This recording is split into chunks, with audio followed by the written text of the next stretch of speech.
சென்னை தலைமை செயலகத்தில் இந்திய தேர்தல் அதிகாரியை சந்தித்த பிறகு விடுதலை சிறுத்தைகள் கட்சி தலைவர் தொல் திருமாவளவன் செய்தியாளர்களை சந்தித்து வருகிறார். அந்த காட்சிகளை தற்பொழுது பார்க்கலாம்.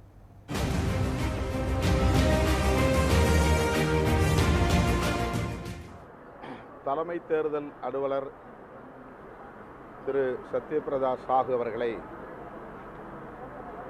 விடுதலை சிறுத்தைகள் கட்சியின் சார்பிலே சந்தித்தோம். ஏற்கனவே தேர்தல் ஆணையர்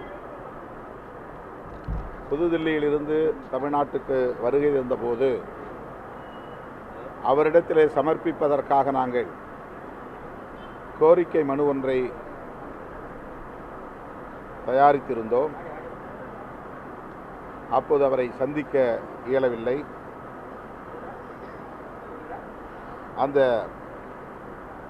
கோரிக்கை மனுவை இன்று நம்முடைய தமிழ்நாடு மாநில தலைமை தேர்தல் அலுவலர் திரு சத்யபிரதா சாஹூ அவர்களை சந்தித்து சமர்ப்பித்திருக்கிறோம். இதில் முக்கியமான பல கோரிக்கைகளை நாங்கள் முன்வைத்துள்ளோம். அதில் மிக மிக முக்கியமான கோரிக்கை 100 விழுக்காடு விவிபேட் ஒப்புகை சீட்டுகளை எண்ணி தேர்தல் முடிவுகளை அறிவிக்க வேண்டும் என்பதாகும். தேர்தல் நடைபெறுவதற்கான தேதி அறிவிப்பதற்கு இன்னும்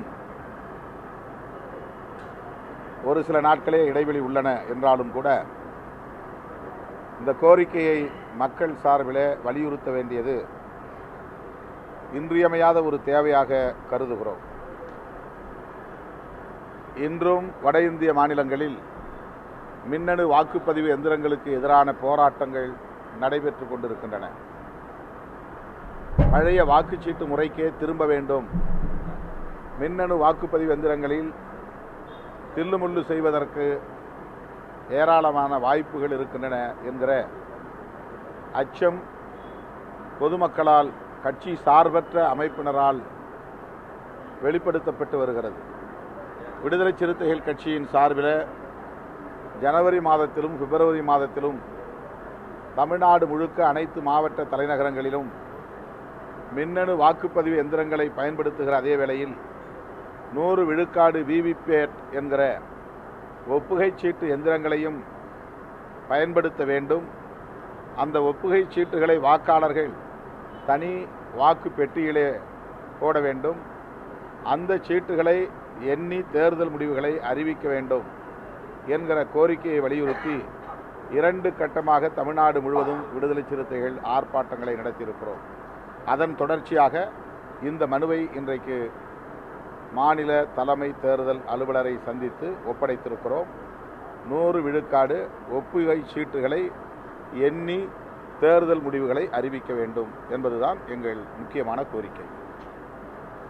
மேலும் சில கோரிக்கைகள், சில திருத்தங்கள் கோரியிருக்கிறோம். அதாவது தேர்தல் ஆணையர்களை தேர்வு செய்வதற்கான செலக்ட் கமிட்டியில் உச்சநீதிமன்ற தலைமை நீதிபதி இடம்பெற வேண்டும் என்பது உச்சநீதிமன்றத்தின் வழிகாட்டுதல்.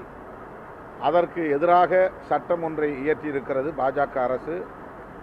தலைமை நீதிபதி இல்லாமல், உச்சநீதிமன்ற தலைமை நீதிபதி இல்லாமலேயே அந்த குழுவை அமைப்பதற்கு சட்டம் கொண்டு வந்திருக்கிறார்கள். அது கூடாது. உச்சநீதிமன்றத்தின் தீர்ப்பின் அடிப்படையிலேயே செலக்ட் கமிட்டி அமைக்க வேண்டும் என்கிற கோரிக்கையும் நாங்கள் முன்வைத்திருக்கிறோம்.